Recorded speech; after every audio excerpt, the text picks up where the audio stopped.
Welcome to HB Tuner's GM Gen 5 Training Part 18.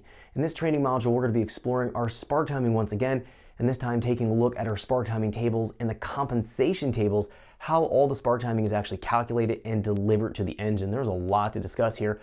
Let's jump in and let's check this out. Okay, so let's get started. We're going to be taking a look at working with our spark timing in our GM Gen 5 applications.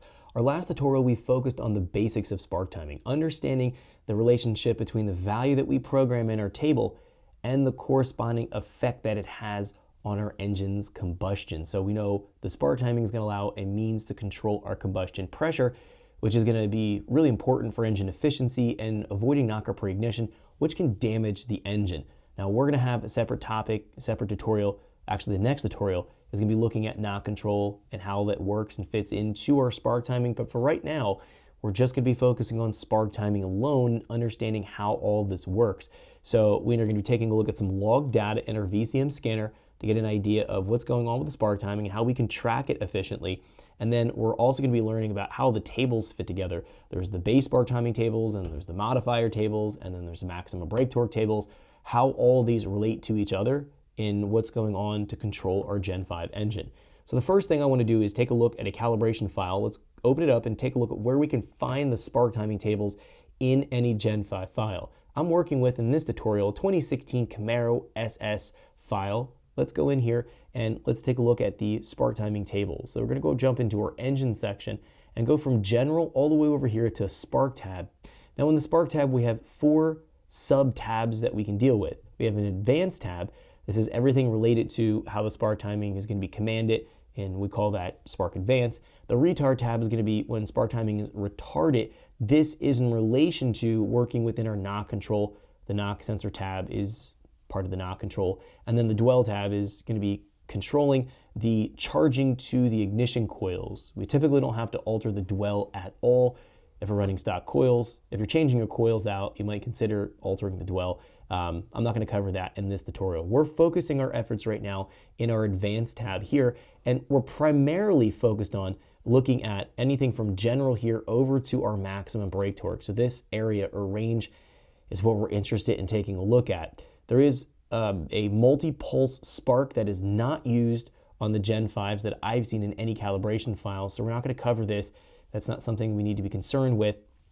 And the startup here, we will just briefly talk about this, but we typically don't need to change this unless you have a really radically large camshaft installed where you might lose too much cranking torque and you might need to bump up your spark timing to give you a little bit more cylinder pressure to get the engine to fire off quicker. But let's focus our efforts right now on starting off here in the base. This is where everything starts from, and then we'll talk about how these modifiers are applied, and then we'll talk about what's going on with this maximum brake torque right here, because this is actually not used in spark timing calculations, it's used in our torque calculations, which is really important, and this will make a little bit more sense as to what we're discussing after we've talked about modifiers in our base tables. So let's jump in here. I'm going to go in and take a look at my base tables right now. Now we have 5 total base tables. This right here is a dual pulse table. This is going to be for dual pulse fuel mode. We're not going to touch anything with this table. This table is not going to be a concern. We're really going to be focusing on the 2 tables here, high octane, low octane, and then we also have displacement on demand, high and low octane.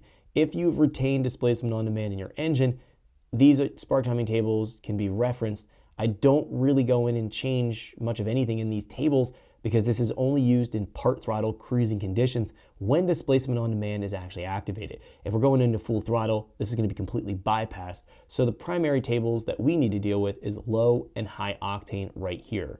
Now, let's talk about why there's a low and high octane.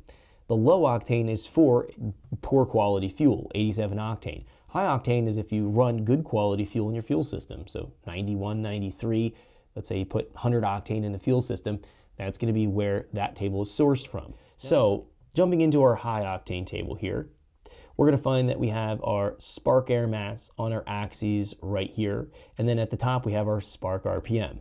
Now we've talked about this in the last tutorial, just briefly going over the values in the table themselves. The values are representative of degrees before top dead center. That's where we want to fire off our spark plug on our compression stroke. So a value of 0 here means that we're commanding the spark to happen at the TDC mark between our compression and our power stroke. If we have a negative value here, this is -6 degrees before top dead center, that means we're actually firing the spark plug off on the power stroke. We're actually after top dead center and we're moving into the next stroke. And we're finding here if we have a value of 42 degrees, for example, that means that we're firing off our spark plug 42 degrees before top dead center as our piston is approaching that point on our compression stroke. Now the goal here by moving the values around here dynamically. Thanks for checking out our teaser clip. If you want to see the rest of this video and more than 500 hours of current EFI training we have to offer, make sure you click right here. If you want to go and check out more teaser clips from this training course, click here, and you don't want to miss any of the videos we're going to be releasing on this channel, so make sure you subscribe and click here. Thanks for watching, and I'll see you guys later.